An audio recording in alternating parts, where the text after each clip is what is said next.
page, YouTube. I think it's a public meetings page.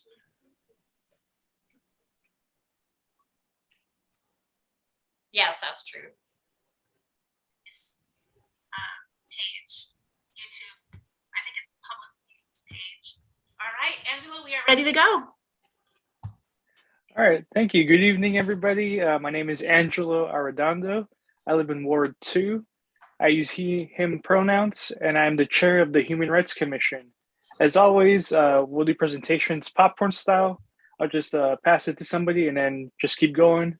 And I'll pass it to Kathy. Hi, everybody. I'm Kathy Ostrand-Ponchen. I'm a member of the Human Rights Commission. My pronouns are she, her, hers, and I live in South Salem. And I'll pass it to Bonnie.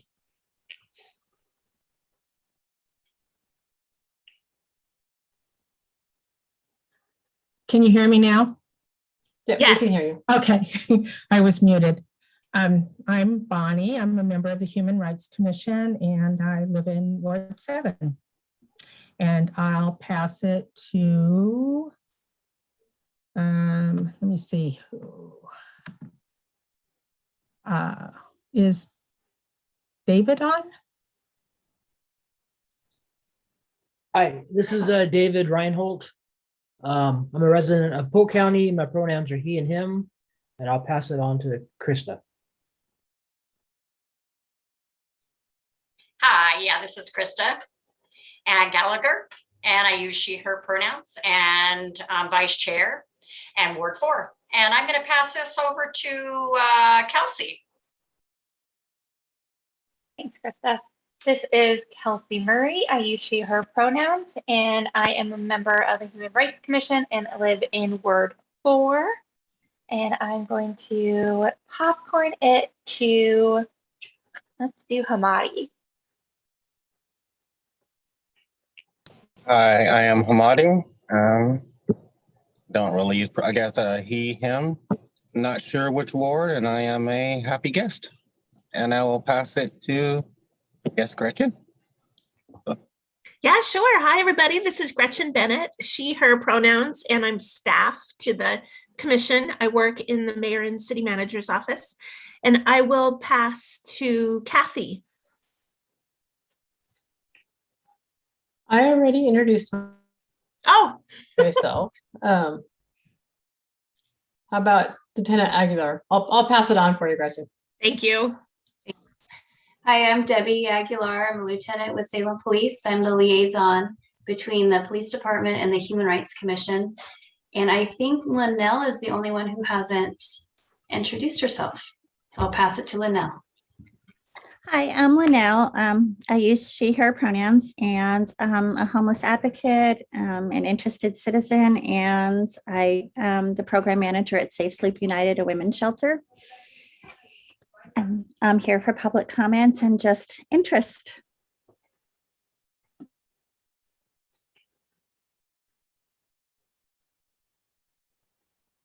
All right, I think that's everybody. Thank you. And speaking of public comment, I think we move on to public comment. And who has public comment tonight? I think, oh, sorry, you're inviting everybody else. I'm sorry. I had one received in writing from Lanell, which I forwarded on. And then in addition, Hamadi and Lanell may wish to speak this evening. Sorry, I jumped in.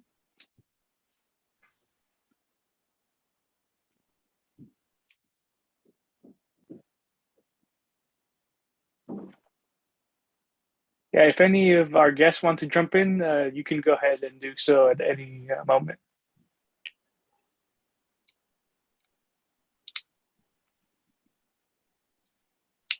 I don't have anything currently, but as we go along, if I have something to say, I will be glad to speak up. So I guess I'll jump in, and I'm guessing you've received my email that I sent for public comment. And I'm actually trying to find my email right now because I'm opening the shelter and very scattered. But I guess I'll just jump in. I had two public comments, and one was looking for follow-up about an incident where a homeless man was attacked outside of the Hope building back in November. And it seems like he was pretty viciously attacked by some youth as he was sleeping on the sidewalk. And I've wondered all along, like, what happened with that. At the time, no one was identified as the attackers or arrested that I know of. I've since asked the reporter, and I wrote to Lieutenant Officer Upkeys and said, is there any update about this? And I haven't received any responses. But I would hope that by now we have some update about what happened, and is the person who was attacked, is he okay? Is he recovering? Hoping he didn't die. And hoping that we have some update about who did this and whether they were arrested or charged. But it's really hard to see something that seems just basically attacking someone because they're homeless. So I'm so grateful that this group has chosen to make that be a protected class. But where do we go with that? And if we don't have any follow-up about this, I'm wondering if this committee is appropriate for initiating some follow-up, because not knowing how the person is doing, or whether the attackers have been identified, charged, arrested, or what, is very unsettling to have something so vicious and targeted be just open-ended with no updates. So that's one piece of public comment. And then the other piece is related to, we have a legislative committee, and I didn't know that until probably 2 years ago. And at the time I noticed that it was just men. And I thought, well, I knew you guys were working on things about having more diversity. And then in May, I think you made a recommendation that city agencies have more diversity to reflect our city's diversity. So I just figured that the next time it was time to have somebody serve on the legislative committee, there'd be that recommendation as kind of like the philosophy. And when someone was appointed, there would include a female. And it turns out that the legislative committee is still the same as it was. I thought there was a new appointment, but it turns out it's just an alternate person for Councillor Lewis. But it's still all men. And I thought, well, maybe I wrote to our mayor and received no response. I said, hey, is there anything that you could share about this? I don't know the terms. Maybe you can't do anything until a term runs out. Maybe you have enough people serving and you can't appoint someone until somebody's term is up, or you have fewer people. Or maybe you asked the ladies and they were all busy and didn't want to serve on this committee. I didn't receive a response from him, but I wrote to each of the 3 lady counselors, and each of them shared that not only had they weren't on the committee, but they had each requested to serve on that committee. I guess you can put in your requests about which committees you want to be involved in. And each of them you submit multiple requests and, multiple options. And each of them had requested the legislative committee, and none of the 3 of them were appointed to that. At least 2 of them had requested twice and were not appointed to it 2 different times. And Vanessa said she was actually waiting to answer me because there's a new list in progress right now. And she wanted to see, was she appointed now that there's a brand new list coming out? And she wrote to me just like an hour before this meeting and said she still has not been appointed, even though there's a new list. And I'm just really sad that we have a committee that is such a crucial, important, influential committee that determines what legislative issues our city is going to act on and how we want to act. And we have no females represented on that. And I know that you guys already made a recommendation for more diversity, but if it's not being reflected in such an influential, important committee, I'm wondering if you'd consider, I don't know what your options are. Could you make that recommendation again? Could you recommend it specifically for that committee, that committee is so important and so influential that you really want to have some females serving on that committee? Could you mandate it? That's probably beyond your power, but the idea that we have a city that's supposed to be diverse, that you guys have done your work in looking at diversity, recommending diversity on such an important and influential committee, even as of today, has not appointed a female as far as I know. And I'm very sad about that. So Lanell, can you hear me? Yes. Hi, this is Bonnie.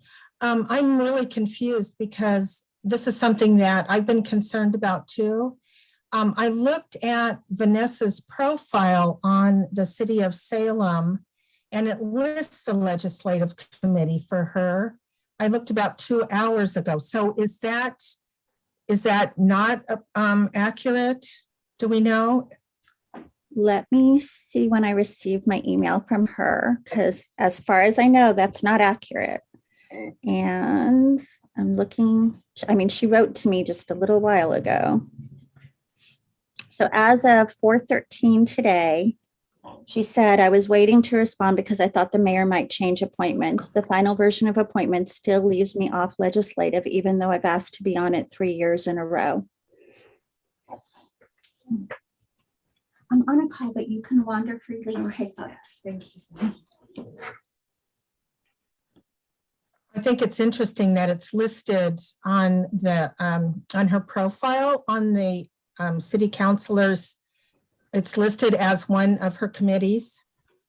That's weird. And I don't know who lists those or why it was listed that way, but she has not been on it because for the last 2 years, I've been tracking, like I've been looking at every now and then at their agendas and her name has never been on it.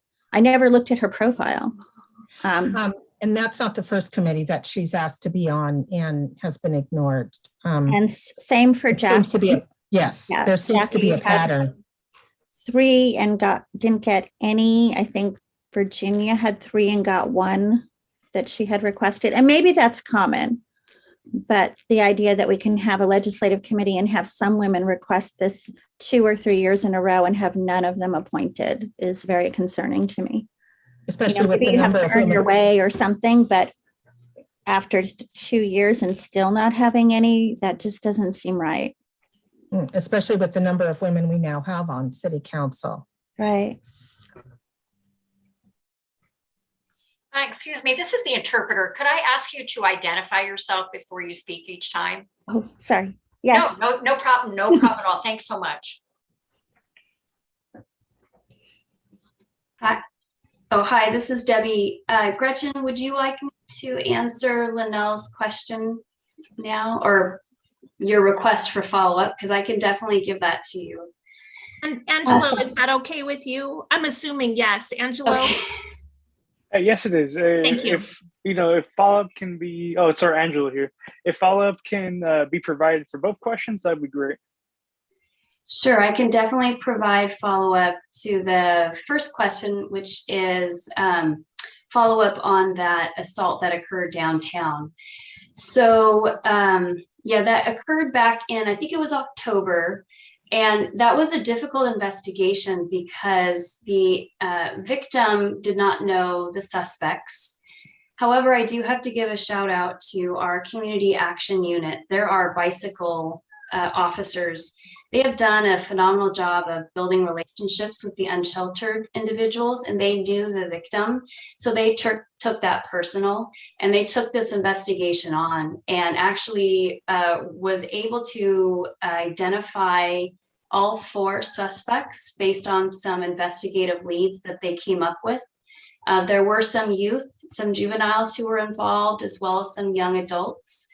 And they successfully located all 4 of those suspects, and all 4 are facing charges through the Marion County District Attorney's Office. So that case, it hasn't been updated because so it's kind of weird. When we have the investigation at the police department, we're allowed to provide information. Once that case goes to the District Attorney's Office, it's considered their case. And so we have some restrictions on what information we can provide as far as case status, just because it's their investigation now. They're the ones that are responsible for prosecuting that case. I can say that the victim is doing well. He is off the streets, actually. So he has found and warm place to live. So I guess it's a horrible situation, but a best possible outcome from that really bad situation. This is Lanell. Do you know when we'd be able to find more details and know who the people are and what their consequences are going to be? Yeah, so the last individual was just charged maybe a couple weeks ago, so it's really early in the process. Because there are juveniles involved, and I don't believe they're going to be charged as an adult, that does change the situation somewhat, in that juvenile information generally isn't shared publicly. So all that information on how that information is released would be up to the Marion County District Attorney's Office. They generally will not release a lot of information because they don't, until they figure out whether the case is going to go to trial. They don't want to give out too much information because they're basically giving information to a prospective jury pool. And so they do keep that information somewhat protected. So it could be several months before, I mean, I believe they're felony charges, so it could be at least several months before we know if it's going to go to trial. And then it would be probably after trial. But then again, the juvenile information probably would never be shared. Yeah. So it would be a few months. Now you can always contact the Marion County District Attorney's Office and see what information they would be willing to share. That would be an option.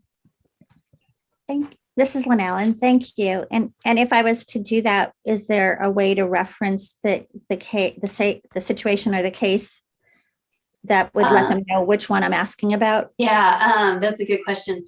So what I would do maybe is direct your inquiry to Amy Queen. She's the public information officer. So she's a district attorney, but she also has the dual role of public information officer.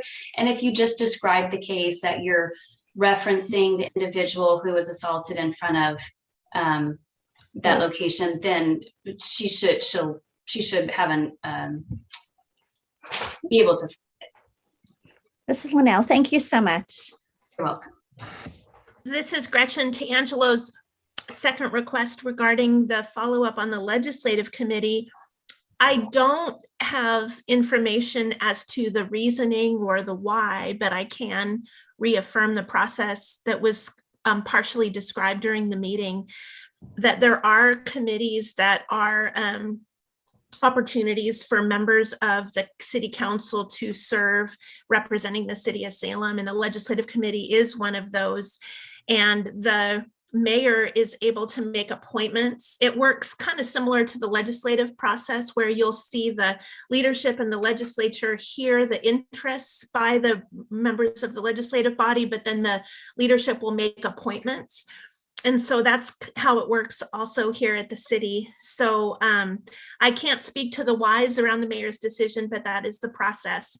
And also Lanell is correct. Those of you might remember your list of equity asks back in May that was provided to the mayor and council did include encouragement, a recommendation for the boards, the committees, the commissions to fully reflect the diversity of Salem. So that would be consistent with that recommendation. But that's all of the update that I'm able to provide on that.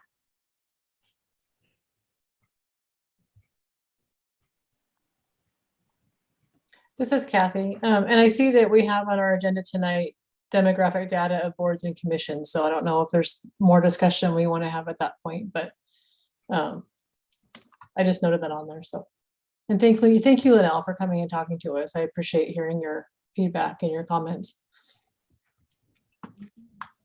This is Lanell. Thank you. And I just really hope you guys can consider something maybe to reinforce what you've already recommended, because especially when it's a legislative committee where you guys, where they're deciding what to take on, what to support, what to oppose, what to, request edits on.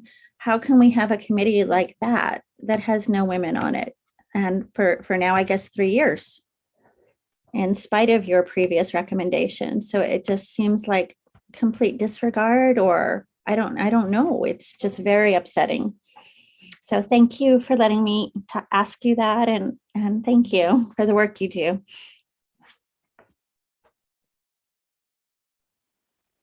This is Angela. Yeah, thank you, Lanell, for, as always, providing your thoughtful public comment.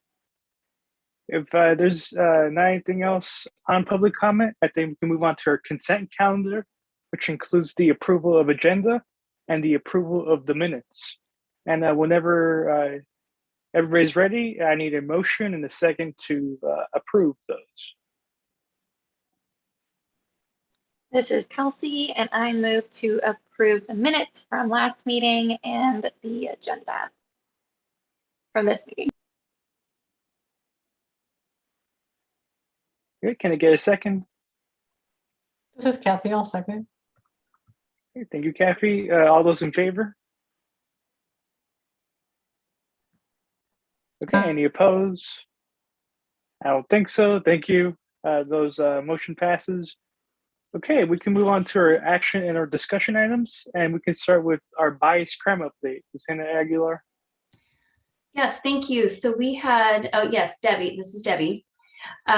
We had 3 bias incidents since the last meeting. All occurred in Southeast Salem. 2 occurred in February and 1 in early March. The first one was February 12th in Southeast Salem. It was a neighbor dispute. 2 neighbors were having a dispute over a property line. And during that dispute, one neighbor used both racial slurs as well as anti-LGBTQ slurs towards the other neighbor. And that was documented in a police report. The second was February 21st. It was also a neighbor dispute where both neighbors were actually accusing each other of using racial slurs towards each other, and then other kind of harassing behavior, and that was documented in a report. And then the third was on March 1st, and it involved a neighbor who was reviewing his surveillance camera, and he noticed 2 juveniles were riding their bikes past his house, stopped, saw that he had a pride flag outside of his house. The juveniles then had a discussion about how they should burn that flag and things they should do to the flag. And then they rode off. So no damage was ever done to the flag, but the homeowner did call us. He wasn't aware of who the juveniles were. So that was documented in a police report. And those were the 3 incidents we had since the last meeting.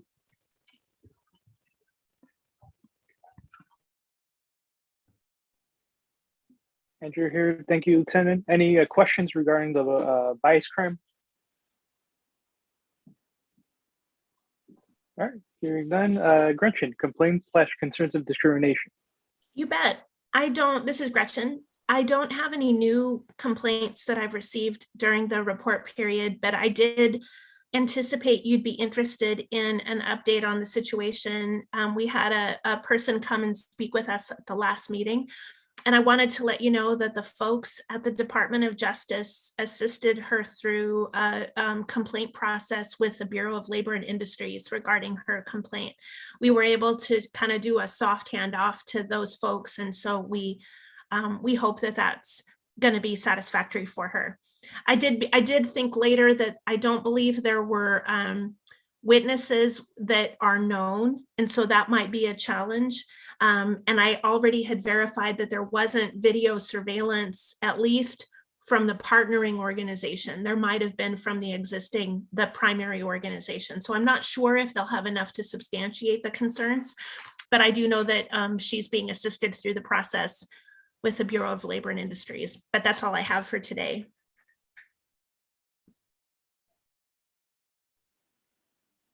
Yeah, thank you, Angela here. Thank you, Gretchen. I did want to kind of segue to another topic. It kind of goes with the complaints/concerns of discrimination. and that was the and Gretchen, correct me if I'm wrong, but it was the sweep on the park of our houseless individuals. Now, I'll address this because a lot of people, came up to me and asked me, "Hey, what happened in this situation?" And Gretchen, can you please explain that better than I am doing right now? Because I think you know what I'm talking about. Sure, this is Gretchen. And to clarify, would you be looking for an update on the work happening at the Marion Square Park? Yes, and also I think just to clear up what our role is in that, because I think a lot of people were saying, "Hey, what can we do?" And I think we discussed this a couple of months ago, but I want to kind of remind folks what our role is in this. Absolutely. Let's see.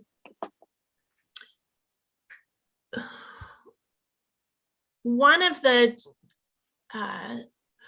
ways in which we begin as we try to figure out the role of the Human Rights Commission is by taking a good close look at chapters 8 and 97. I always like to begin conversations about our role with that because that helps guide our work, and you'll see that that relates largely to understanding whether or not people can fully experience the life of the city, issues related to hate, bias, discrimination, examining sources of tension, promoting harmonious intergroup relations. So we often view questions about role and function through that lens and try to work together to try to figure out, is there a role and a place? Many of you participated in discussions that led to recommending housing status to be added to chapter 97. So that's a work in progress right now. The city council accepted your recommendation to direct staff to work on that. And our city attorney is working on the language draft. And then we'll circle back to all of you for feedback and review and the chance to have people with lived experience participate in evaluating that language, which will, affect chapter 97 and this commission's work for sure. So my first thought is to begin there. Those are broad those are opportunities around policy recommendations, as well as to hear very specific reports. If a person believes that they've been treated unfairly or experienced bias or discrimination, because as you know, we also have a very specific reactive role to be able to assist individuals who have reports in addition to that broad work. So that's a long-winded way of making a few comments on, we have the city code to help us guide. We want to work proactively in the area of harmonious intergroup relations and examining sources of tension. And we also want to work quite specifically with individuals who feel that they've been treated with bias or discrimination. So on to the specifics about the park. I have the opportunity, as many of you know, a couple of years ago, I was assigned as the liaison to the city of Salem related to issues related to our unsheltered communities. So I have a firsthand role and opportunity to work with these topics and to affect and make decisions that relate to things like concluding camping at Marion Square Park. So I'd be happy to tell you a little bit more about that and respond to questions. The park is an area that in the beginning, frankly, we wondered if it could be a space that could be workable for people, recognizing the proximity to Arches and the Union Gospel Mission. We hoped it might be a place that could be, workable for some who really are struggling to locate alternative shelter options. I'll say that, and then I'm going to immediately say something that sounds very contradictory, which is that I don't think anyone would ever believe a park or a sidewalk is a forever home. It's nothing, I would never say that a park is a forever home for anyone. I think all of us would want ultimately for people to be able to be in a place that's safe and lockable and has all of the utilities and amenities of a home. So I don't say that to say that's a wonderful forever solution, but just that we also had some optimism that maybe that would be a temporary emergency option for some. There was a lot of work with a variety of organizations to try to help with it be livable. We added dumpsters. We've had a porta potty or a chemical toilet there for a long time. Security checked in on the location. And we had a lot of communication with people who are staying there to encourage sanitary, and having the garbage get into the dumpster and those kinds of things.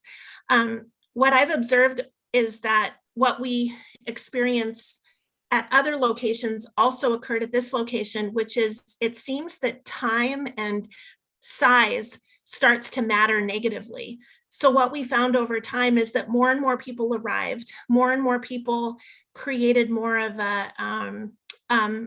some criminal element or activities that started to cause concern for the people who were staying there, as well as for the neighbors. We saw crimes beginning to grow. And we also saw an increase in the number of rats that were starting to be present and run around, and we're concerned about rats because they spread disease. And we had real struggles with getting the garbage into the dumpster or keeping it there. So, one lady would call me who stayed there, and she was so frustrated because she'd work with people to get it all in there, and she'd go to sleep and she'd wake up and it was all strewn about again. So we were just really struggling. I finally came to the conclusion with colleagues that it just wasn't safe anymore. I was really uncomfortable with the number of reports that relate to crime and that relate to the safety of people who were there, as well as for the garbage situation that was just beyond what we seem to be able to be capable of. So we did communicate a conclusion of camping at the location. While we did so, there was openings at some area shelters, but we really respect and understand that there's a number of barriers and reasons why people don't come in and access those options. They don't always fit for the individual in their situation. So no doubt that there's a continued need for more varied types of alternative shelter options, as well as other types of treatment solutions. One of the things weighing heavily on my mind is that we can't get to locations early enough to be more helpful. I'd like us to be able to be more helpful earlier. And so we have a proposal before the city council that'll be before the March 14th agenda to try to expand the staffing that's available. My hope is that we'll be able to make good progress at earlier stages with locations to help contribute towards some locations remaining successful, and then also the ability to conclude locations if they prove to be unsafe for everybody. So I don't know, Angela, if I answered your questions, or happy to talk about that as you wish. Angela here. Before I go, does anybody have any questions regarding the situation? Go ahead, Kathy. I have a couple questions, if you don't mind, Gretchen. Yeah. What's the process when it's decided that camping will be concluded at a specific location? What's the process of communicating with the people who are staying in that location, for one? And what sort of conversations are had? I mean, I know it's difficult to find for people to know where they're going to go, but what sort of conversations happen about where alternative places are to go? Because I know there are other places on the list that are coming up next. And so they can't go across the bridge because then Wallace is going to be cleaned the following week. So would you mind talking a little bit more about that? No, of course not. I never would mind that. So let's see, it begins always with spreading the word through the variety of street outreach organizations that we're aware of. We work most closely with the Salem Housing Authority outreach, the Navigator team that's out daily in relationship with people and trying to share information. We also share with other organizations. There's a different number of nonprofit organizations and individual advocates that are out providing information and support, and we communicate through a couple of committees that we participate in, and also through an app that's called Basecamp. I like to let everyone know on Basecamp, just because that way we get the word out to as many people, and we appreciate the organizations helping to spread the word about the plan to conclude camping just as soon as possible.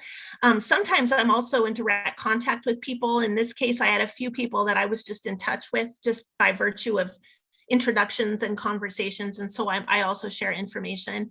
And then there's a formal posting that's done where we always would share a posting 72 hours in advance of a conclusion. And it goes up to 5 days if a person's living in their vehicle. So it's 5 days in a vehicle or 72 hours if you're in a tent. And there's a formal paper notice that's shared. And then we follow back up in a couple of days just to see how things are going. I understand at Marion Square Park, there was a large number of people who provided assistance with people. I understand community members provided U-Haul services. There's also 3 different nonprofits that have vans that assist people with moving belongings and bringing them into shelter organizations as the people would wish. So there's always an effort there. At some locations, we've also done resource fairs where we've set up a specific day and had a variety of organizations come out and provide information, kind of almost like a tabling event. We've done that a few times, and that can help too.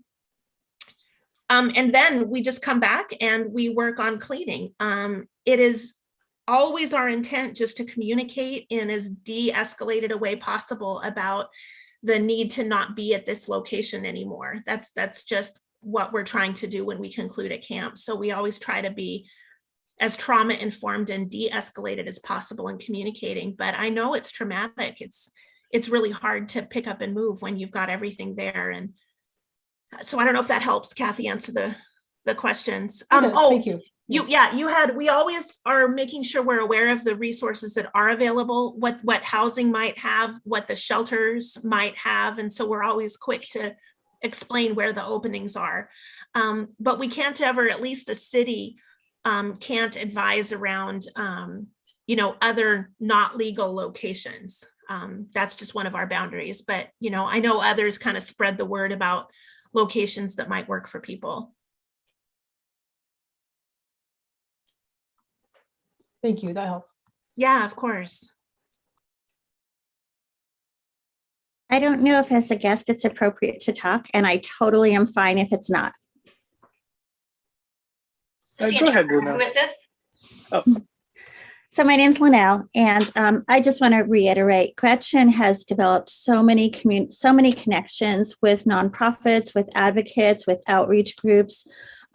She knows us by name, we call each other, and she really gets the word out about when an area is going to be swept. And it's been hugely helpful to be able to have that communication way before the postings even happen. She also does weekly updates about homelessness, so we always know what's coming up.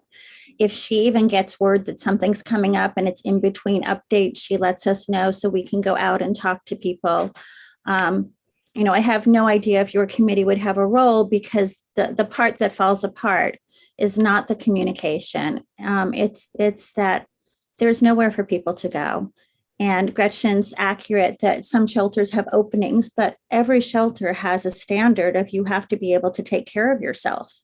And when so many people are homeless who are struggling with pretty significant mental illness and physical disabilities, and you have people in wheelchairs who are lucky if they can get themselves to and from the toilet or the dumpster reliably, you can't have, we just don't have any shelter that can accommodate that level of need.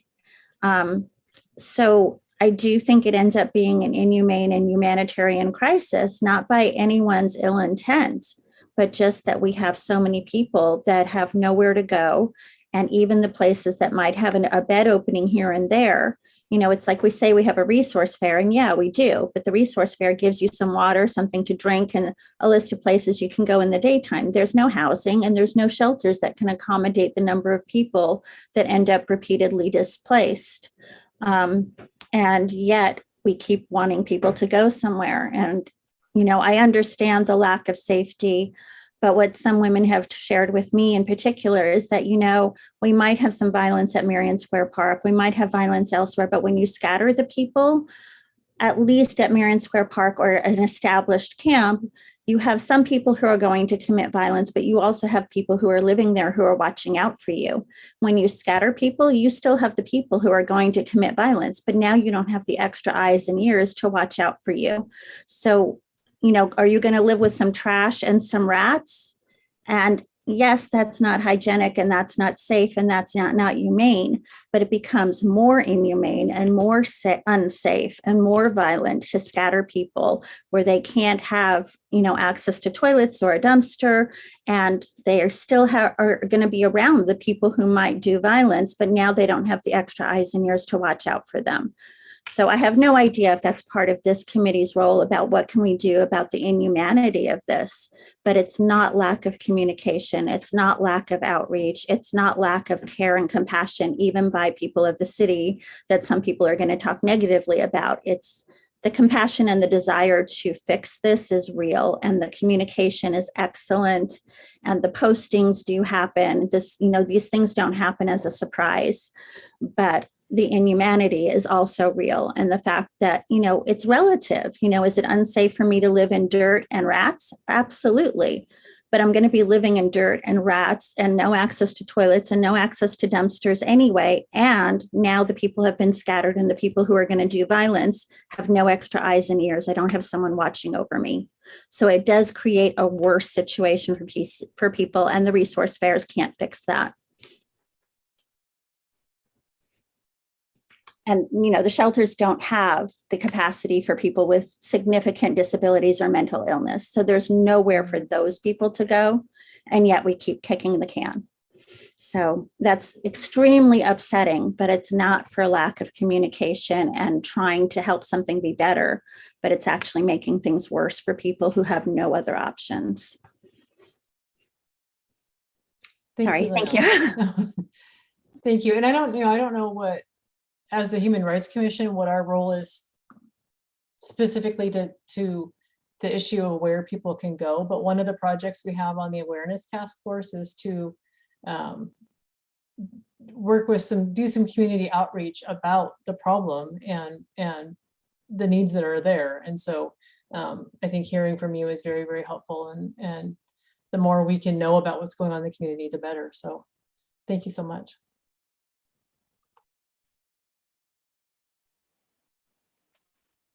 Yeah, Angela here. Thank you, Lanell. Thank you, Kathy. I think, Gretchen, the second question that I was hearing from members of the community that they wanted to know, and I don't know if you are listening to answer, is why during the cleanup, why were police officers involved? I think we know that people in the houselessness community, some of them have bad experiences with police. And so I think the community members wanted to know why is police involved and what's their role? Sure, absolutely. I'd be happy to answer that. And also I would invite Debbie if there's anything that you would want to say. We understand that some people will have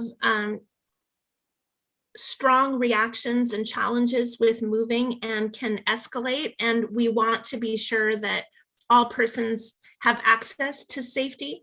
But the real simple answer is that the cleaning folks that come to remove the garbage and come to do the work have that as a requirement.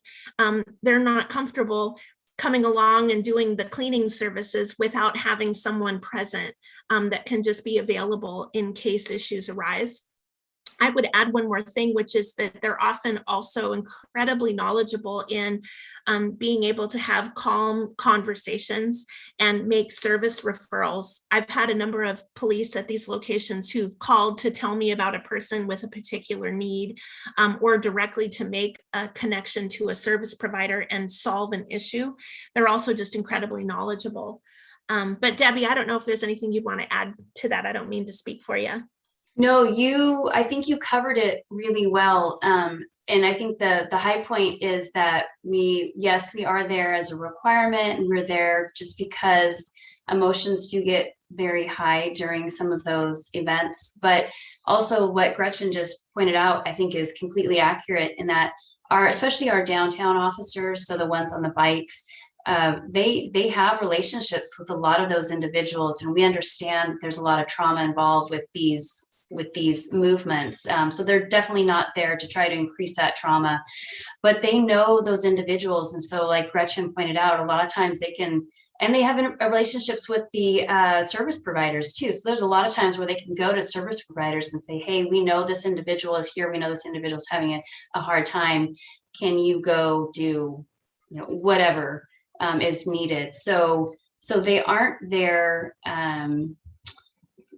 The purpose isn't to make it more difficult. It really is just to try to be potentially another resource. But yeah, we recognize that often having the police uniform there gives the idea that there's some sort of enforcement action that's going to be taken. And that is absolutely not our intent. And in fact, the officers work very hard at either de-escalating or just removing themselves. If tempers or emotions get really high, they'll do whatever they can to remove themselves so that any kind of enforcement action is the absolute last thing that happens.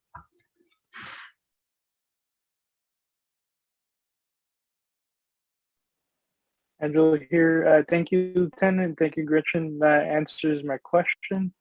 Does anybody else have any questions regarding this topic?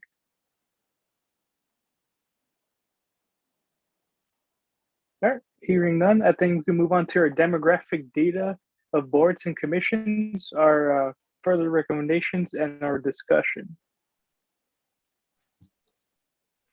This is Gretchen, if you can lead that. Sure, I'd be happy to. I just wanted to bring this one back one more time with Angelo and Krista's permission to just see if there's any further reflections or recommendations or ideas. You might remember that last month we reviewed the data from the survey that was done on a voluntary basis to members of our boards and commissions.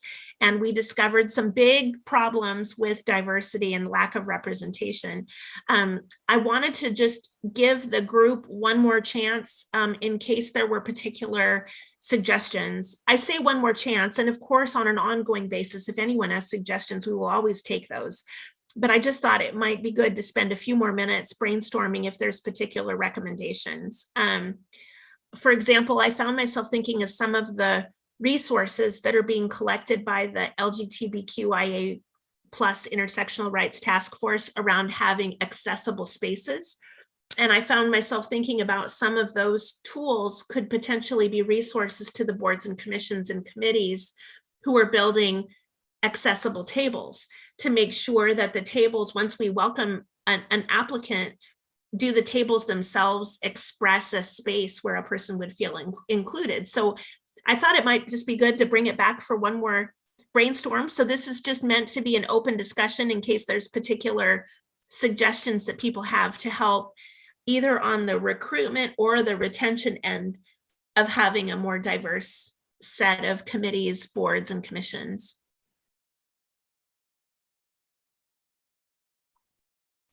This is Kathy. Gretchen, what sort of recruitment currently happens to get boards and commission members? I know it's a volunteer thing, and I'm not sure what are there targeted attempts to target certain parts of the city or certain groups, or is it more people who are interested are going to find a way to do it? Thank you. Excuse me, I think it's a little bit of both. For example, we have a Spanish Facebook page, and I believe at different times we've shared the openings there. We used to operate something called the Mayor's International Council, and we were sure every time to communicate openings through the International Council to share amongst diverse organizations. We have at different times, different boards and commissions have reached out to particular organizations to try to spread the word. There's also all of the general tools like the city's email, all of the other normal communication channels that we have that reach the broad demographic. Mm-hmm. You get me thinking about the Human Rights Commission's email group, because that has a terrific array of organizations that represent a variety of communities. That could be a great example, for example, to share the link of openings and maybe do a piece sometime. That could be something that the awareness task force might want to think about. Yeah, so some way to get the word out to people who may not otherwise be following what's going on in the city, not realizing there's a need for more diverse representation. Yeah. Yeah.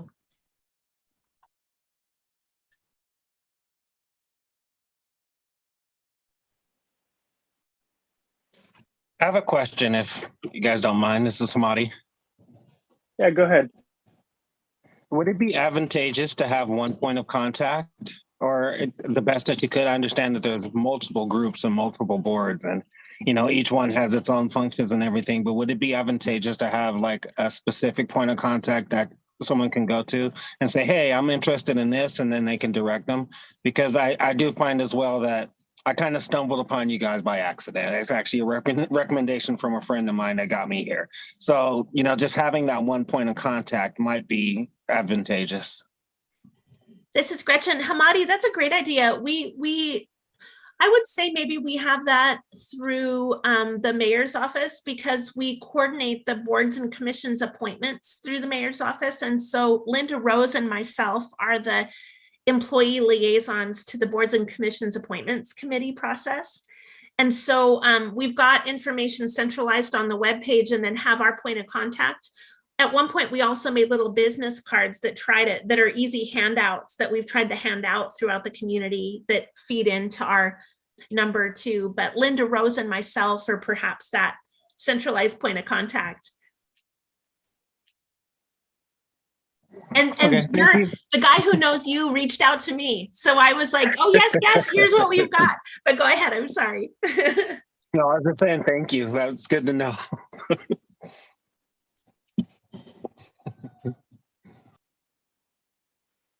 Angela here. Same. I've stumbled upon the commission by accident as well, and that's why I'm here now. And because I didn't see anywhere, and I just kind of looked at the website one day, and I saw all the boards and commissions, and I think we need to find a way to make that page kind of, I think, not as intimidating that it is, because right now it's just like, here's the boards that we have, and it's like a lot of them. And so I think some people are like intimidated or don't want to just, click on each individual one to find out, what they do, or if they're even, eligible to join the commission, because some commissions and boards have their own requirements. And so I do think that we need to find a way to make those, more accessible and, again, less intimidating. And I think to my other point, Gretchen, I think it's no surprise that I really value youth engagement. And so would there be a way to kind of target or, send advertisements to high schools for us to, kind of advertise our boards and commissions? Like some high schools have, the Career and Learning Center. Would there be a way to kind of advertise our commissions that accept youth members onto those? Would there be a possibility or a way to do that? This is Gretchen. Thank you for those ideas. And I think so. One of my colleagues works very specifically with youth and young adults, and I'd be happy to talk with her about ideas and strategies to get that information out. Regarding the webpage, was I hearing you suggest that maybe if there was sort of a one page that had a short text description of each, as opposed to all those different links, would that help with the accessibility? Angela here. Yeah, I think in a way it would help, because then it would also be easier to see, okay, I'm not interested in this one, but I am interested in these, in these three. Let me click the link and get more information on it. So yeah, I do think if there was at least a brief description of each commission and our board, I think it would be helpful. Thank you. And this is Kathy, just to follow up on what I think Angela was saying. I'll correct me if I'm wrong, but there's a lot of clicking. You have to decide if it's a board or a commission, because they're listed separately. And then you got to click through each one. And it is kind of hard to find the information. What I'm wondering, Gretchen, is do you know if the city's going to redo its webpage, will some of that change with the new design? This is Gretchen. I know the city is redoing its webpage. Like you said, I don't know how it's going to change. I'll circle back and ask. Good question. This is Bonnie. Having just gone through the process, I can say that I had an industrious daughter who happens to know Gretchen from way back when. And she said, Mom, you should apply for this. And I've known about the Human Rights Commission through previous places that I've worked and managed. So I knew about them, but I knew nothing about the process. And I had to kind of hunt around. Finding the application was not easy. And filling it out was not necessarily easy, but perhaps that's by design. I felt like I was writing a college entry essay. And then submitting it, once you submit it, all it says is you filled it out. You get a thing saying you filled it out. It doesn't say where it's going. It doesn't give you any timeline. So literally I submitted mine in August and didn't hear anything for 3 months. If there's a way, once people apply, to say, yeah, we got it, and this is our process, and expect this length of time before we come back to you with whatever the next part of the process is, that would have been really helpful. The other thing, I know that the city does regular emails, and I'm wondering if at certain points, maybe once a month, it wouldn't be advantageous to list the commissions that have spots open for commissioners, potential commissioners, and just a quick way to maybe get some information from that. Not everybody's going to go online and hunt around and say, I'm really interested in this, what can I do to be it? Not everybody is going to think about volunteering on a commission. So I think anything that makes the process easier gives the people applying a better sense that they have indeed applied and what the process is going to be for moving forward would be really helpful and probably encouraging to more people. This is Gretchen. Bonnie, thank you. Super helpful.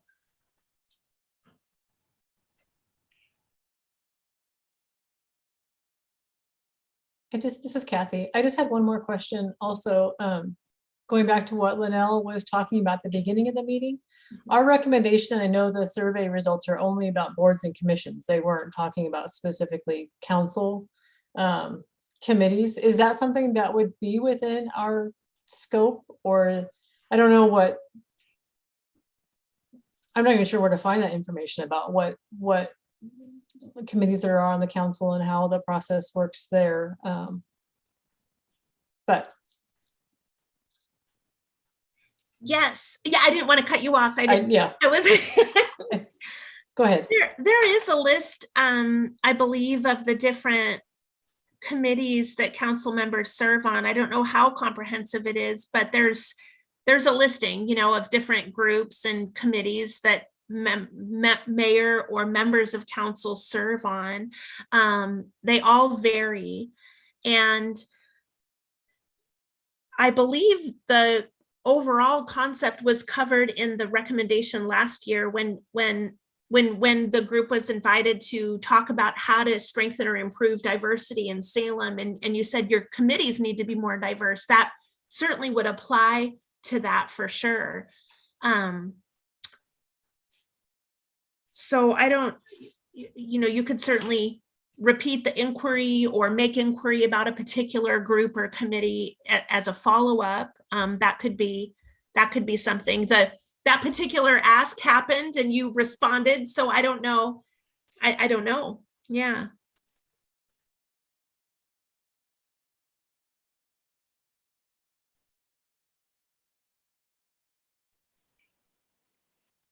It's Angela here. Thank you, Kathy, And whoever else asked questions, any other questions regarding this topic?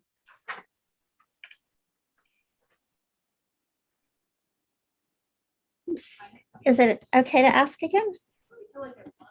Go ahead, Luna. This is Lanell. I do hear that you guys made the recommendation, and even if it covers the scope of city council committees, I just feel like this one is so important to have female representation or more diverse in general, but especially including at least one female.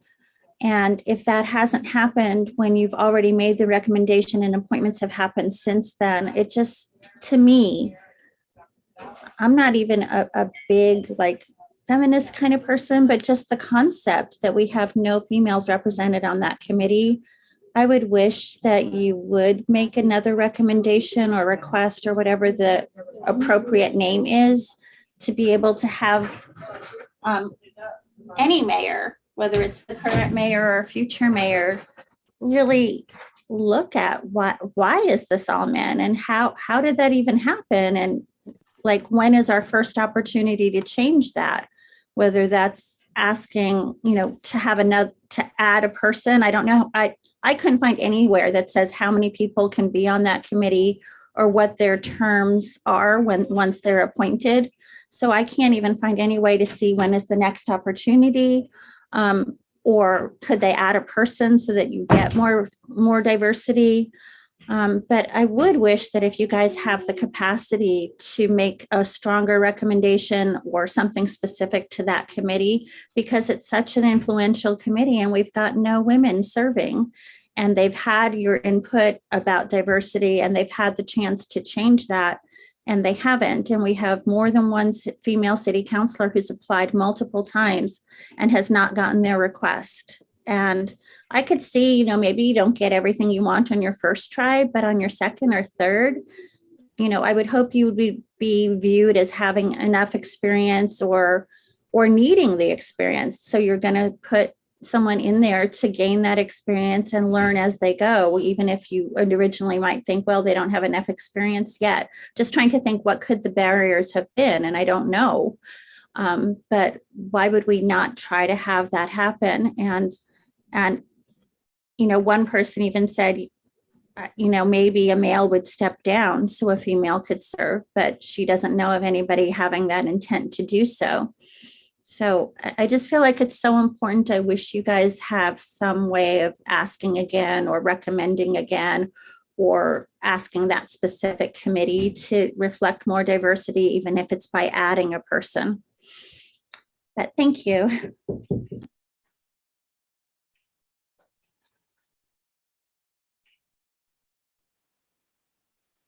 And you're here. Thank you. Any other questions?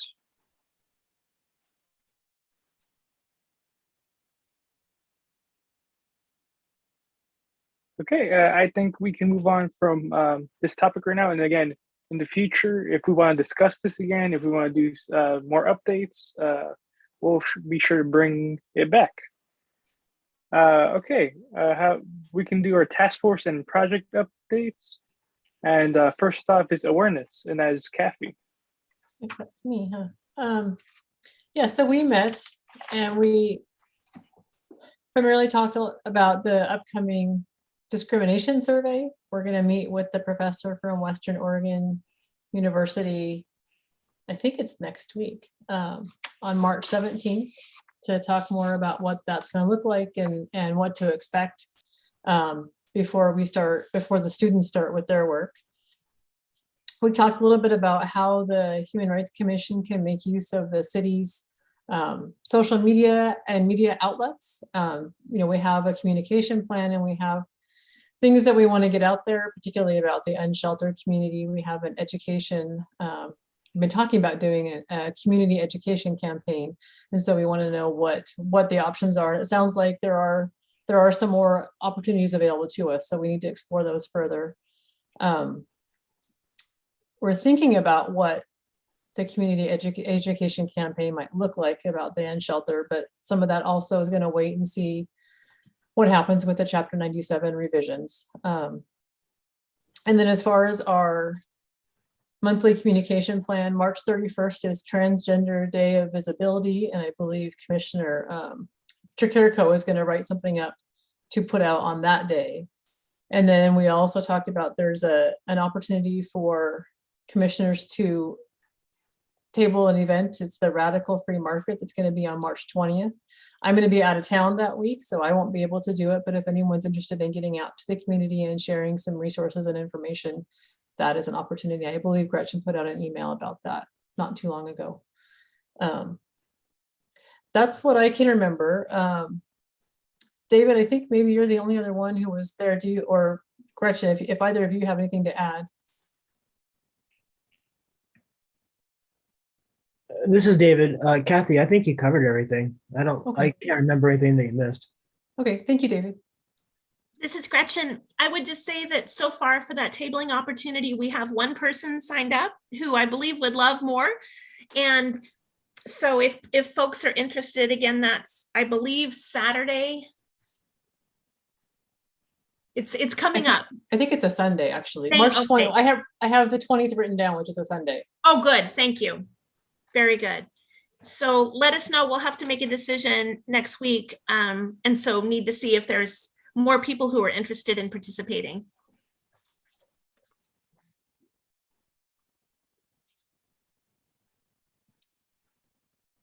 Angela here. Thank you, Kathy. Any questions regarding our awareness task force?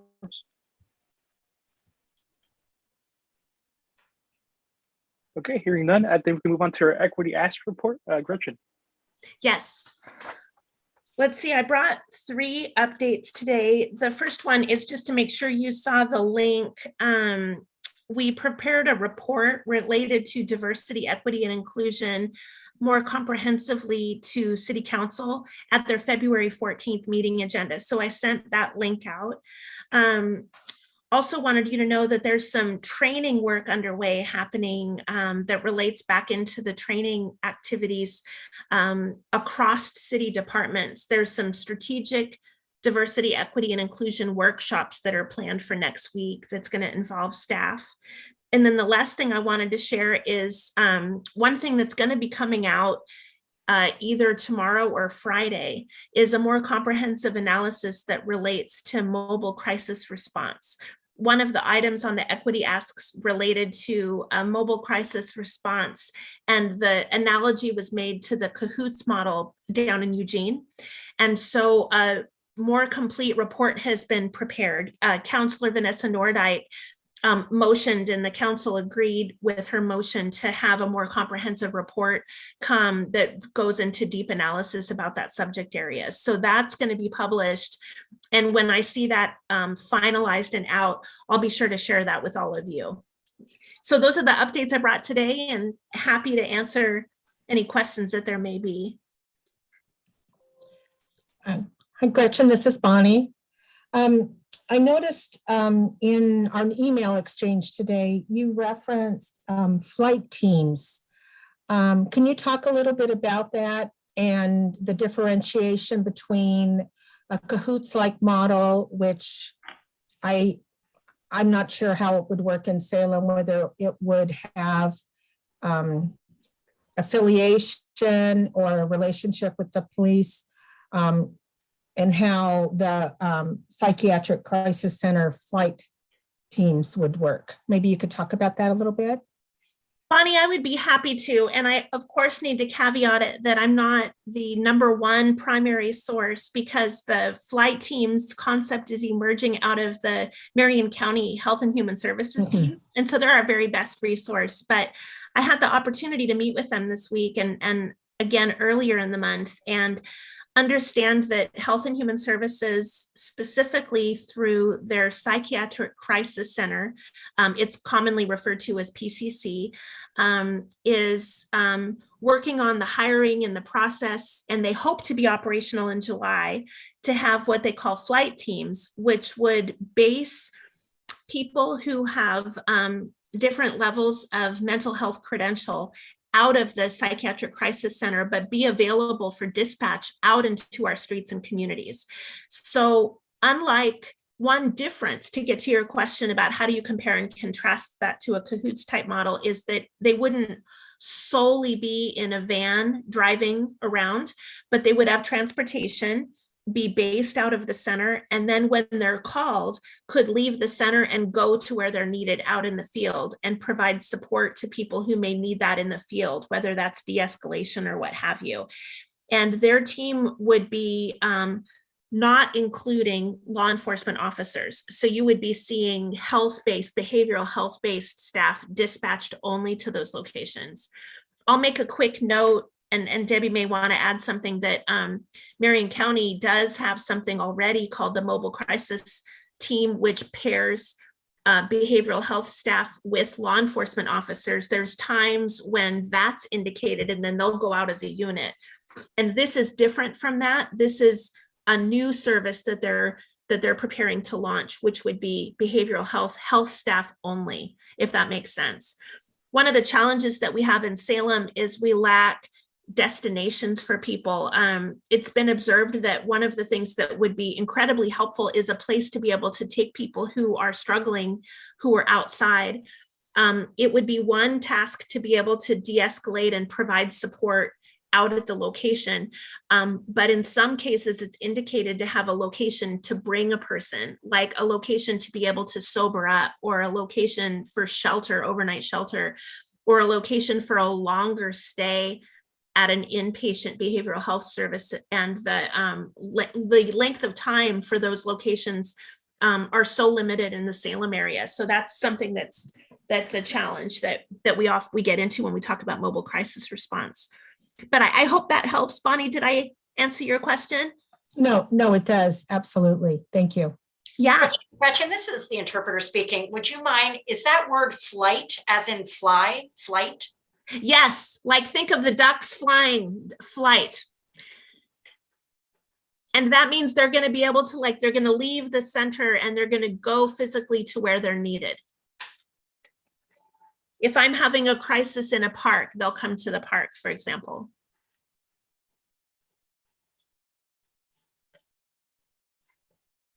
Okay, great. Want to make sure I was interpreting that word correctly.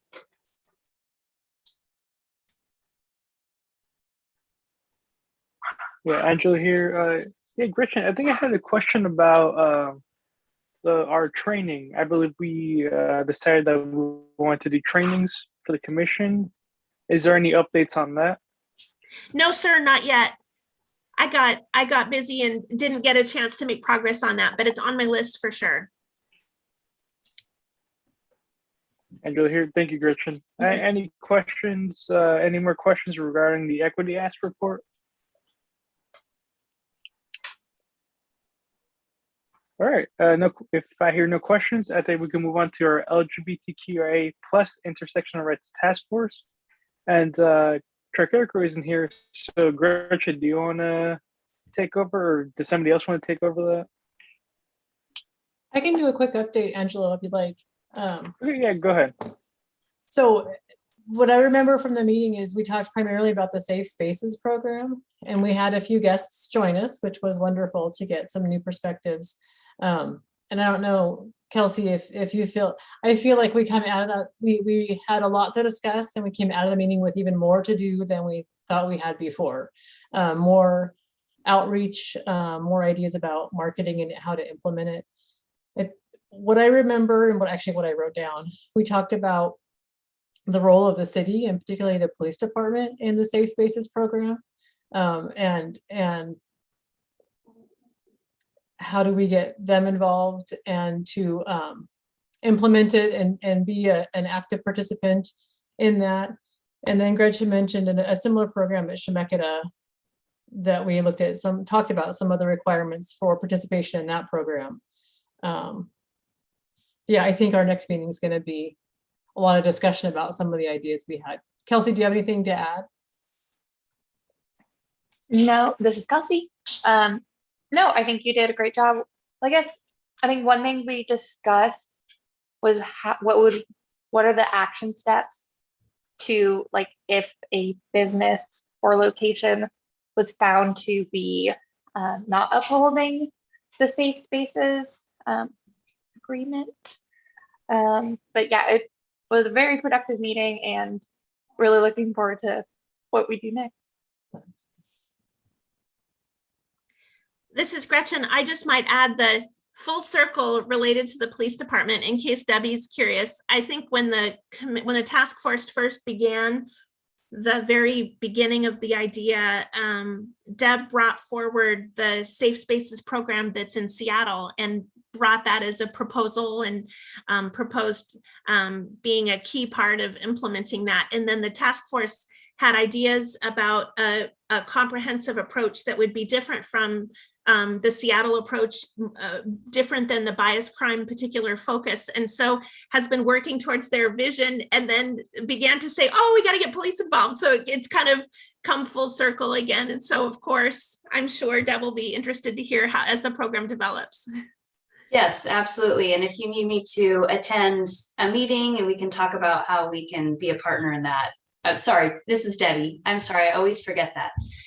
How we can be a partner in that, absolutely, we'd be happy to join and help out in any way we can.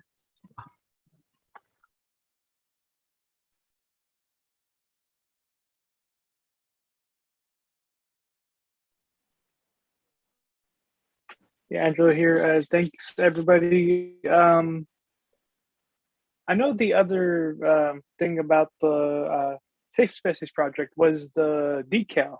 Any updates on that, or not yet? I'm not sure if we have any updates. Gretchen, I think you were looking into what, I don't know.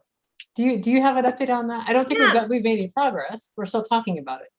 That's correct in a nutshell. I did actually work on that a bit today, but need to circle back with the task force again with some new updates. What we're working on doing is clarifying how we will acquire the artwork in a way that's really appropriate and engages a local artist, ideally connected with one of the communities. I was able to update the group last time that we've secured $4,000 for that project. So we know the money. Now we're just going to play out the how to do the process in a way that'll work to meet the goal.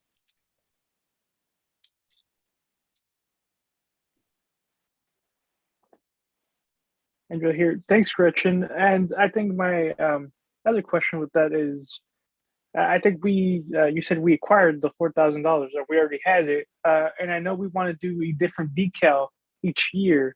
So how would we get those funds again? Thank you. Yeah. What I did this year was inquire if we had any savings in the current fiscal year budget and was able to receive the funds for this year. But no city council and budget process can pre-commit to future years.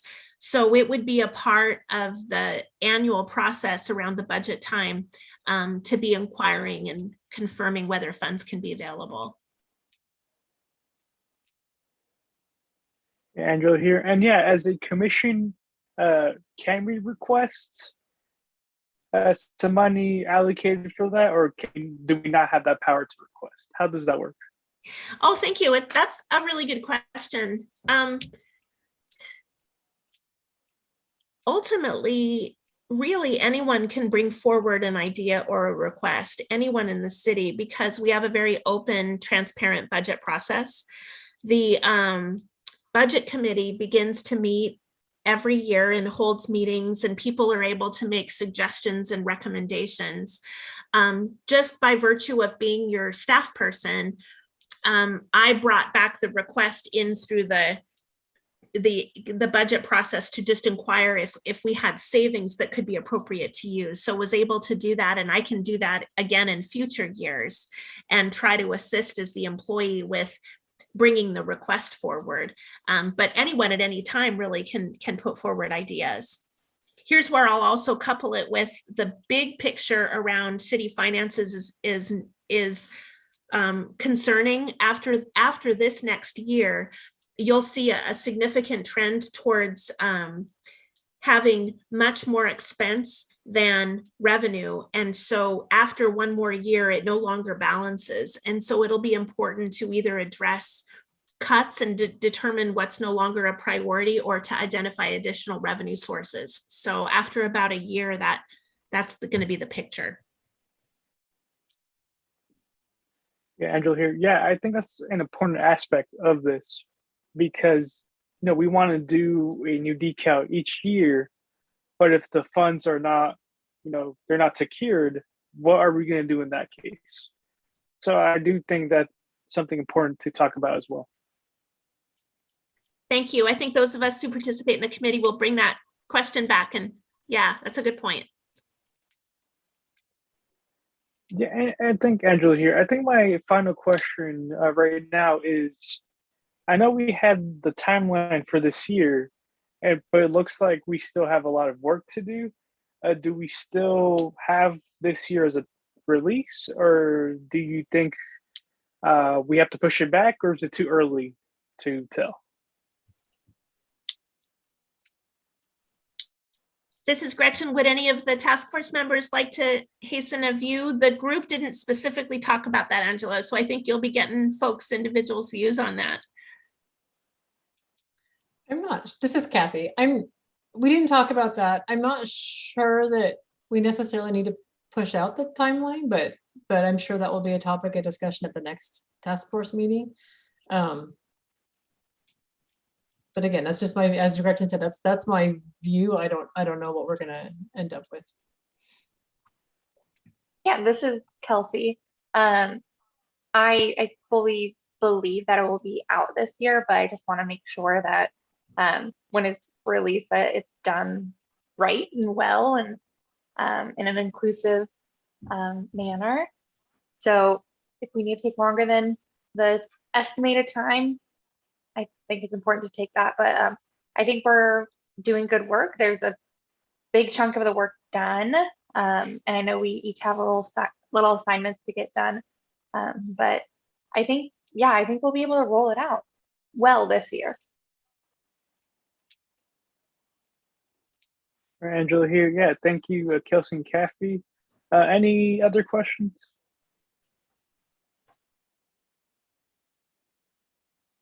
All right, hearing none, I think we can move on to our staff updates. Gretchen. This is Gretchen. Thank you. I've got two, and one is just to invite you to begin to be thinking, in case you aren't already, about what your preference would be to gather should the restrictions change that relate to COVID-19. We don't yet have any kind of direction, but I know that it won't be long before we'll be contemplating, for example, and want your input on, will you prefer to return in person? Will you prefer to return in a hybrid fashion with an option of in-person and online, or would you prefer to remain online? And I think we'll be receiving some guidance before too long. So I just wanted to invite that thought in the back of your mind. The only other staff update I have is to make sure that everybody's aware that I'm going to be on vacation, and the kind of vacation where I don't sneak in and check email. I'm going to really try to get out of it. March 18th through the 28th. So I just wanted to give you those dates and make you aware of that. So don't hesitate to let me know if there's something I can complete or support before I go. But that's it. I have a quick question. Yeah, Sorry. Kathy, go ahead. Yeah. About your first update with the, if I remember correctly, the last time we talked about, there was not an option to do a hybrid. It was either in person or online. Has that changed? It may have changed. There's some recognition that if we do offer an online option for members, it will be important to also offer that for the public. And I think that we're still building that out, but I am starting to think that that could be a choice. Like, for example, we have done meetings before in the city manager's office where some sit around the conference room table, but we also have the television screen, and we could project the Zoom onto that. And so that might be a way that we can get it done. That's what we're starting to think, is that could be a choice. Susan, welcome. You came in. We're kind of nearing the end, but we're so glad to see you. Hi. Sorry, I totally missed. Good to see you. Thank you.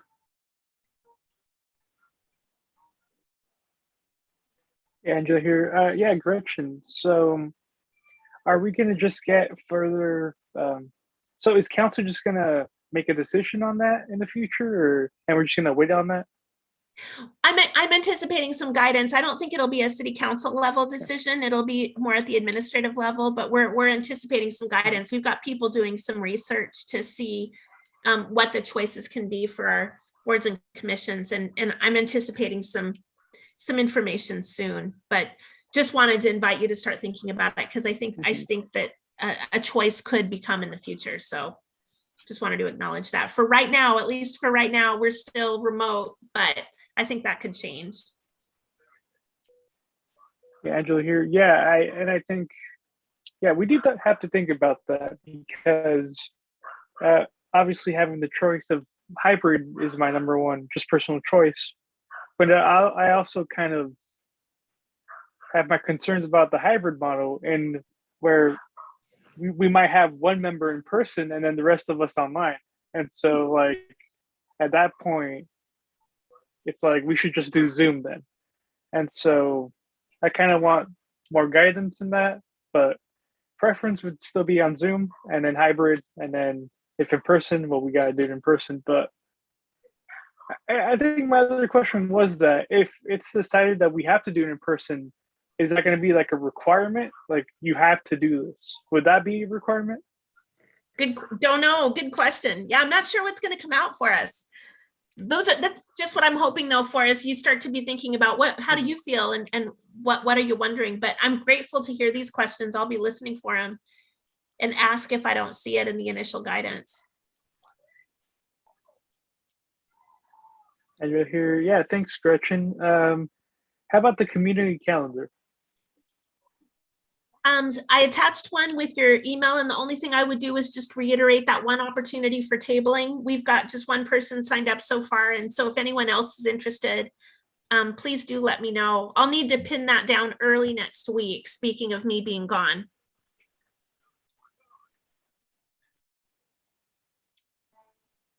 Angela here. Thanks, Gretchen. Any questions on that?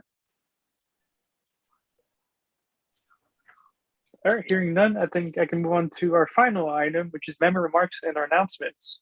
Does anybody have anything?